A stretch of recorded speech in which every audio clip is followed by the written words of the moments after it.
Go. Hello, my name is Paul. I am also known as Green Hat from JordanCon.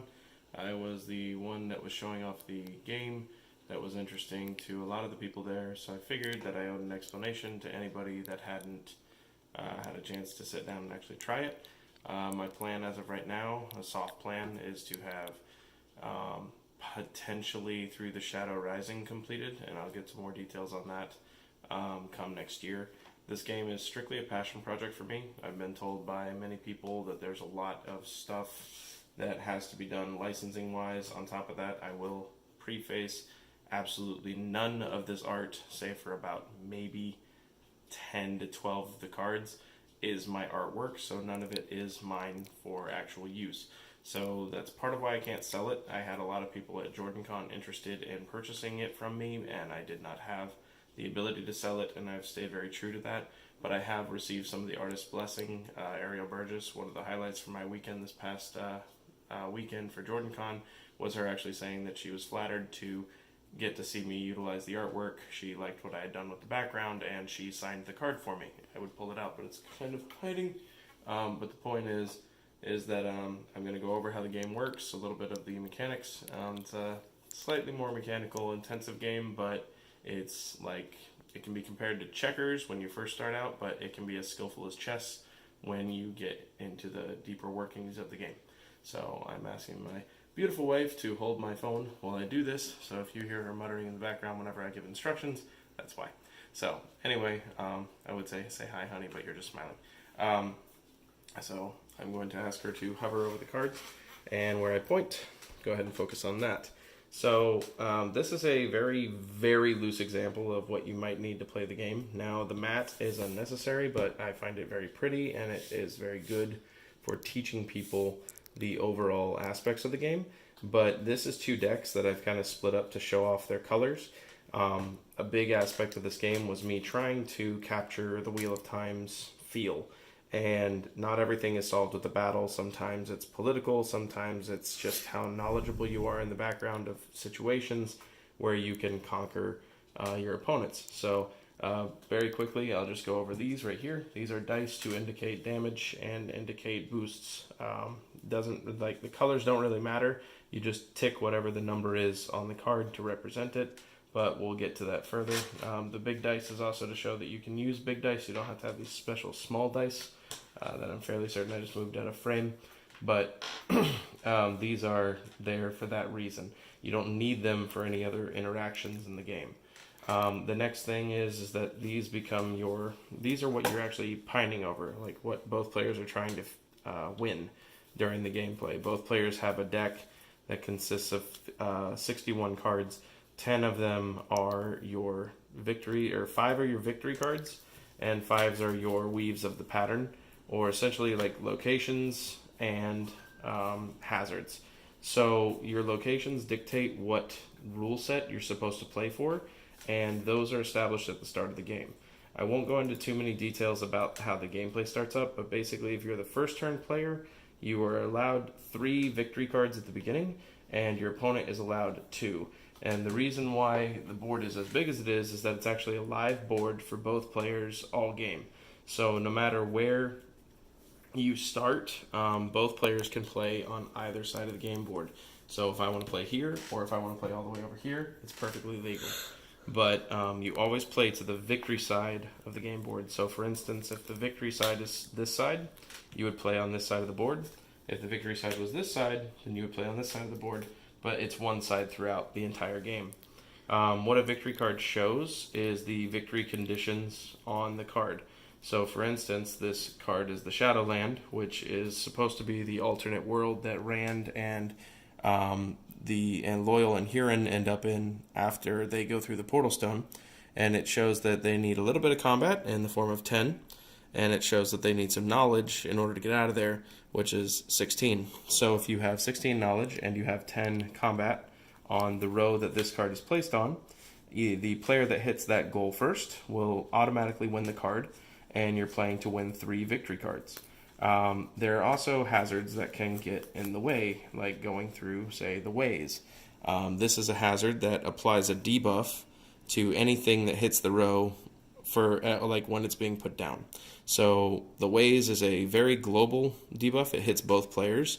So the rule is that if a combat creature, a political, or I say creature, it's a unit, combat unit, political unit, or knowledge-based unit is placed on the row, then they receive a -1, but these negatives cannot destroy or remove a unit from the game board. So even if a unit had only 1 power and it hit this row in 1 combat strength, then it would not die. But there hasn't been one of those. Other examples, I have Revelations, Insanity, Instinct, which is more of a tactical type of card. These have effects that trigger when they're revealed. And the Great Buried Statue, because at the time that you are in, that you are at this part of the book, which this is from Great Hunt, you don't actually know the name of this, and I'll keep this mildly spoiler-free up through Great Hunt. So these are examples of hazards, and these are examples of victories. As I said at the beginning, victories, the first turn player gets to pick 3 of them, while the second turn player only gets to pick 2. The second turn player, though, does get to pick 3 hazards to your opponent, that's the first turn player's 2. It sounds a little complicated, but basically you're establishing 5 victories versus 5 hazards on the board, and the players play them in that sequential order. So first turn player puts down 3, and then the second turn player puts down their 2, then the second turn player puts down their 3 hazards, and then you put down your 2 hazards if you're the first turn player. But once everything is established, the board's revealed. Things that trigger. If they have things like, I'll give an example of a triggered one, Instinct. This one has an effect basically saying that it changes the position of this hazard with another hazard on the game board. So it allows you to kind of, once they've all been revealed, you can modify what hazards are moving around. Other things like that can happen. But if both players play one, then it turns itself off. So now we get into the meat of the game, the part that everybody actually cares about. It is the units. So there's 8 different colors of units. There's black, white, green, red, gray, blue, yellow, and brown. Sticking true with the Wheel of Time and its theming, I stuck with the 8 colored Ajas because while the 7 are the most proclaimed and most well-known, you have the black Aja on top of that. So each of these have their own pattern. Yellow and brown cards follow the knowledge path, while gray and blue cards follow the political path, and green and red cards follow the combat path. You also have white and black cards, which follow the 1 power, meaning that they are wilds. So when you put them down, they don't contribute to this type of negative or debuff, but you can choose for them to be any of these 3 affiliations. So they kind of give you an advantage, but say there's a hazard on the row called steading, then you can't play a 1 power unit on that row. So that's kind of sticking with the theming of the game, and I realize that I ramble a lot, but there's a lot to this. So I won't get that far in depth with it. So as an example, I'll just go over pretty much what the mechanics are for each of them. Green cards like to hurt things or deal damage or remove things from the game board. Red cards like to prevent that. So red is like your preventative, while green is your aggressive. Gray cards move things around the game board because honestly, up until the last few books when Brandon Sanderson took over, the Gray Aja didn't really do much actively in the story aside from some negotiating, but realistically they became the people that wanted to do, stuff, so I made them movement. Blue, on the other hand, likes to shuffle cards in your hand back in the deck to give you card advantage, and then you get to draw new cards. Yellow cards like to boost or heal units to make them stronger or make them reuse abilities. And brown units, which are also knowledge, like to get the last type of card that exists, which are item cards. Item cards take up your turn to play, but an item card will basically do an effect to benefit you. For instance, if you want to bribe somebody, like a very weak unit, you have the gold mark, which just says that you target a bronze unit, which we'll get into the tiers in a second, of 3 power or less, and you basically flip its allegiance. So to give an example, if this unit was my opponent's unit, and I played the gold mark, then a actual example of what would happen is that if this was my opponent's unit, because it's facing me like this and facing up towards my opponent where they can read it, it means it's their allegiance. So if I was to play the gold mark on my turn, I would take the unit and change its allegiance to mine. Basically, I can target it and say, this is my unit now, he's on my team, I bribed him, he changed sides. So items have powerful effects, and some of them are very cool.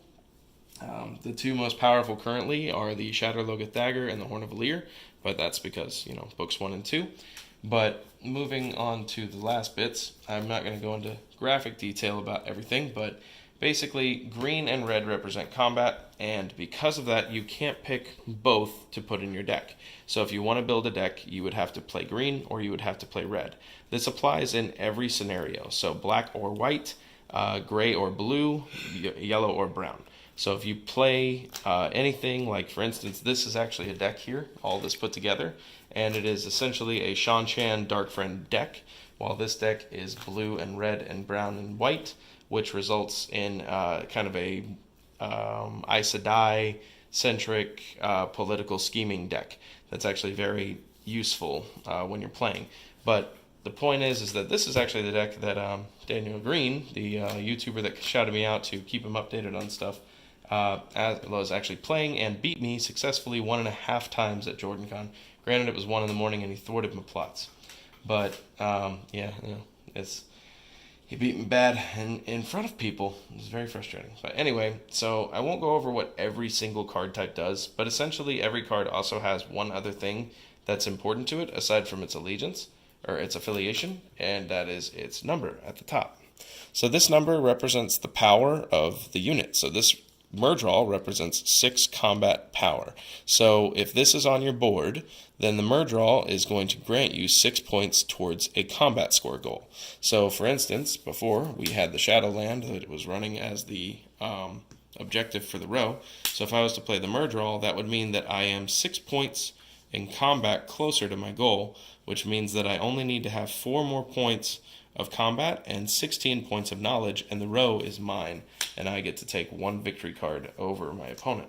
So the goal is to win 3 victory cards, and with that you will build your knowledge up, you'll build your politics, and you'll use your combat and your wild cards if necessary to beat people.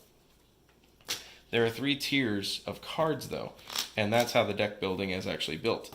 Now I pre-built decks before I played against Daniel Green, and before I played against a lot of people, so to streamline it, because to sit down and try to get people to build a deck takes a lot more time, and there's very little time at the convention in between. You only get about half an hour, unless you're not going to panels. So to summarize how everything works, basically you're allotted, there's 3 tiers of card.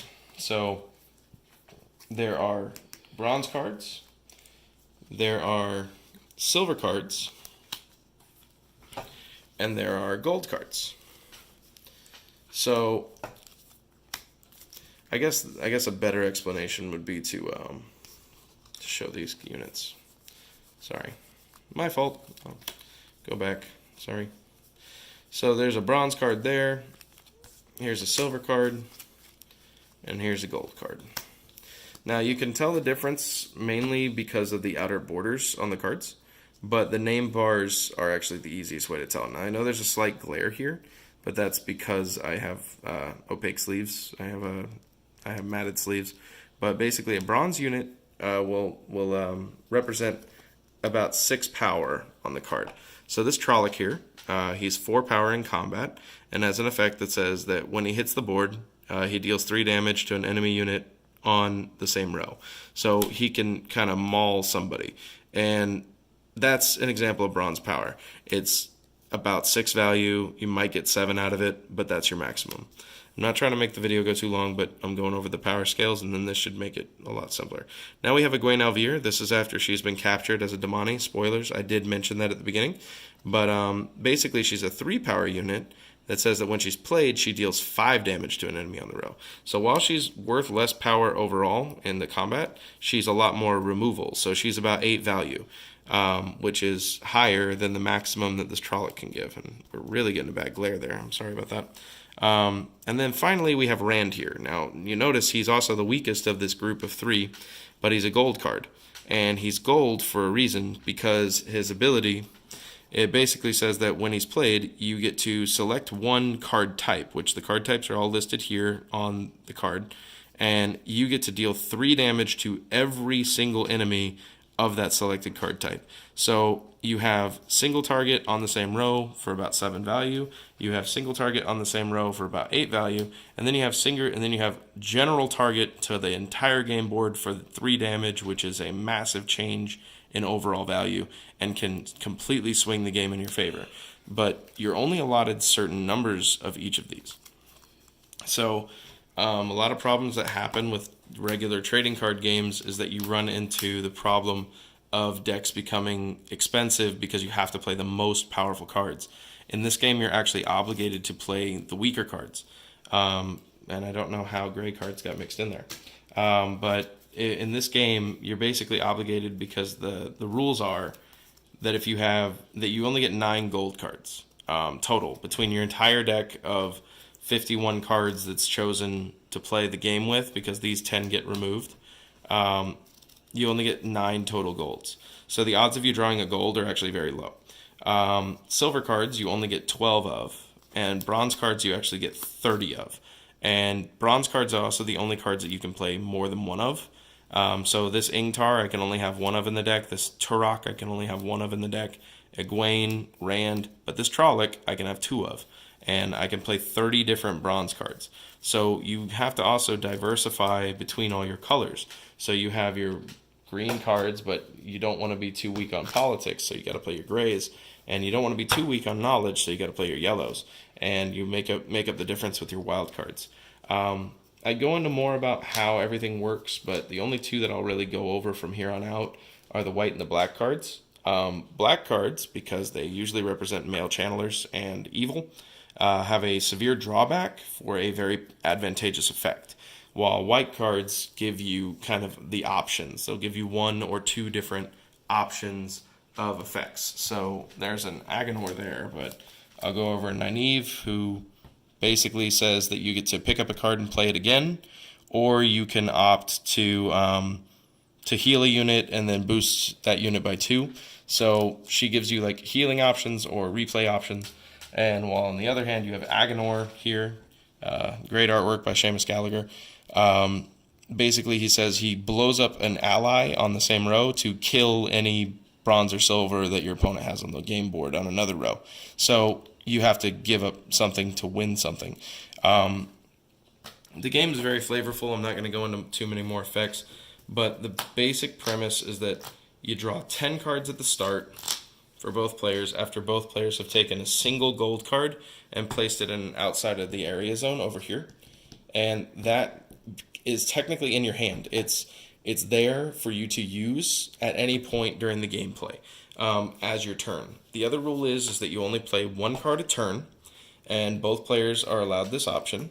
There are no effects that let you draw cards in response to playing a card without making you get rid of a card in your hand. Your card in your hands with your opponent should always be the same number. So because of that, the game is kind of a very, I play this, your response, you play that, my response, and you play back and forth in that way. If a row fills up to 7 on it, like 7 total cards, because that's the maximum number here, then whoever's closest to the victory goal on that row is granted the row, and then both players would draw 7 cards, or however many cards are on the row. Basically, whenever a row is claimed, you draw that many cards. So if there were 5 cards and the player won the row, both players would draw 5.